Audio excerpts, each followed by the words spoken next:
All right, good afternoon. Over the past 6 months of this year, the City of Daytona Beach has experienced an unfortunate increase in gun-related incidents. Recognizing the gravity of the situation, the Daytona Beach Police Department has mobilized additional resources and implemented targeted strategies to address this uptick in gun violence. We have intensified our collaboration with local, state, and federal law enforcement agencies to enhance intelligence sharing and coordination of our enforcement efforts. This joint approach allows us to pool our expertise and resources to identify, apprehend, and prosecute those responsible for perpetuating violence in our community. In addition to our proactive measures, the Daytona Beach Police Department remains committed to our community engagement and partnerships. Therefore, we actively encourage residents to report any suspicious activities or provide information that may assist in our ongoing investigations. Through open lines of communications, we can work together to identify solutions and build a stronger and safer community. We understand the concerns and fears that gun violence generates among our citizenry, and we assure you that the Daytona Beach Police Department will leave no stone unturned in our quest for justice and public safety. And at this time, I'd like to provide a few updates in reference to these shooting incidents that these investigators standing behind me have worked tirelessly on for the past several months in order to bring perpetrators to justice and attempt to provide closure for the affected families. And I would like to start with a homicide that occurred on January 9th at 624 Tucker Street. My victim was a 20-year-old by the name of Travis Hubbard Jr. Travis and friends were standing outside of the residence when a black Chevy Trax approached. A window came down and several shots were fired at Travis, ultimately killing him. When this incident occurred, we had very little information to go on. But through the tireless efforts of these investigators standing behind me, along with cooperation from the community, I'm pleased to report that on June 23rd, the defendant, Javen Clayton, was arrested and charged with second-degree murder, possession of a firearm by a convicted felon, and discharging a firearm from the vehicle. We believe that Travis was not the intended target on Tucker Street. We've since identified who we believe to be the intended target, but I will not confirm their identity at this time, as this is still an ongoing investigation. On April 30th, there was another shooting at 304 Maple Street. During this shooting, 2 subjects were shot. Neither was life-threatening, and neither chose to cooperate with law enforcement. The victim the vehicle was standing next to was a black Chevy Trax, which turned out to be the same vehicle that Javen used during the homicide on Tucker Street, which ultimately leads us to believe that the Maple Street shooting was in retaliation for Tucker Street. On May 31st, in the 700 block of South Nova, another victim, Taj Butler, was gunned down while sitting in his vehicle in traffic. Devontae Smokes quickly became the suspect as he was identified within hours of the shooting. He was initially charged with fleeing and eluding, aggravated assault on a law enforcement officer, possession of fentanyl, and sexual activity with a minor, along with violation of parole. On those charges, he was held on no bond. I'm pleased to report that since that day, again, these investigators have worked tirelessly and have now, the state attorney's office now has enough evidence to move forward to a grand jury, which is going on as we speak. I was hoping to have that indictment by the time of this press conference. So I'm hoping by the end of the day, we can announce that indictment for the murder of Taj Butler.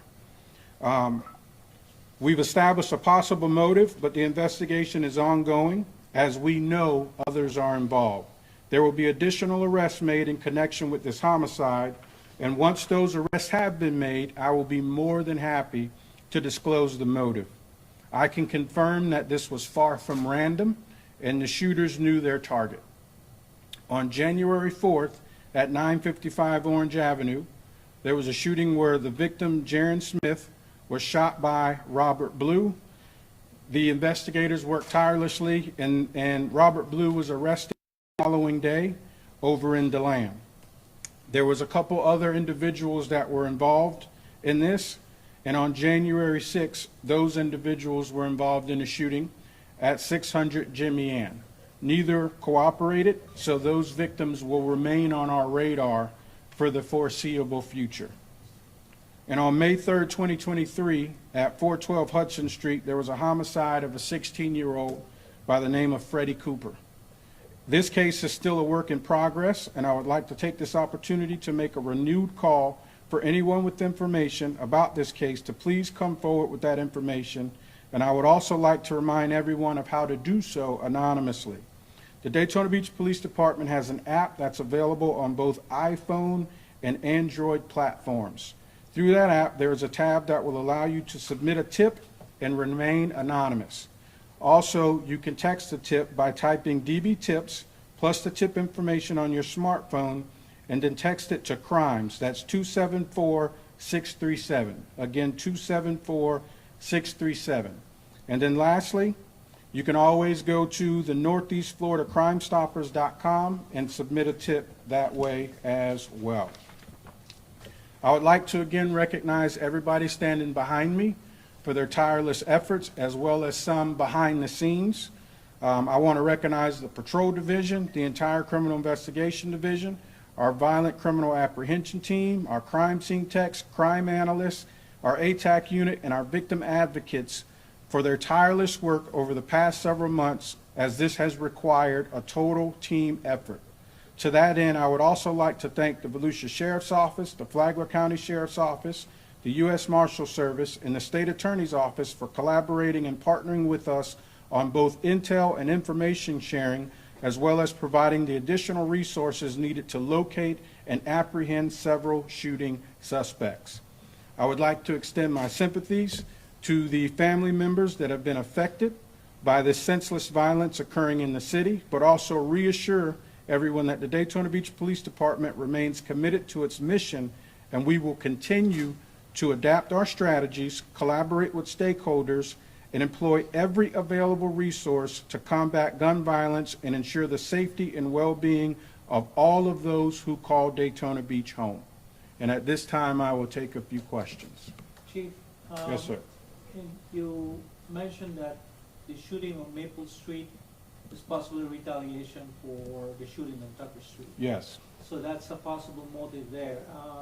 What is it that you guys have seen in the other shootings? Is it the same thing, retaliation for crimes that have occurred before? Some of them are retaliations, but when you look at the totality of everything, there are a few connections. But if you look at all of them, some of them, there is a domestic relationship there. Some of them, it may be boyfriend, girlfriend type thing. They all have different issues going on. Generally, Chief, would you say none of the shootings, fatal or injured, are necessarily random? Exactly. They all seem to be, in some way, shape, or form, Targets, yes, most definitely. so that's tough for the agency then, right? To talk angry people out of taking action. I mean, how do you even begin to be proactive against this kind of thing? It is. It's very tough, and that's why, again, I give these investigators so much credit, as well as the community, because I think there's not a lot we can do to prevent some things, because obviously we can't be everywhere all the time. But when these incidents occur, community cooperation is big. It's huge for us. So just us being able to get out into the community, garner, a certain amount of information in order to, possibly solve what we have going on. Speaking of community participation, knowing that we have new gun laws coming into play, I believe that's July 1st.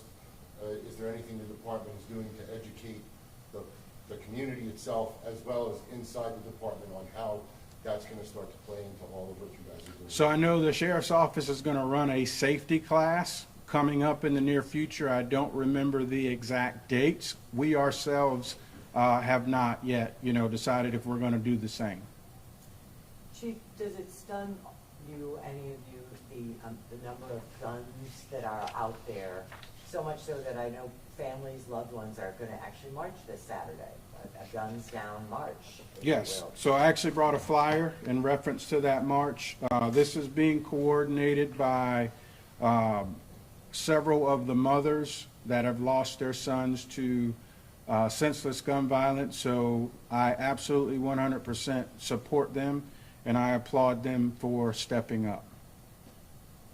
Chief, if I can recall correctly, under Chief Capri, there was also a wave of shootings that we thought were drug-related.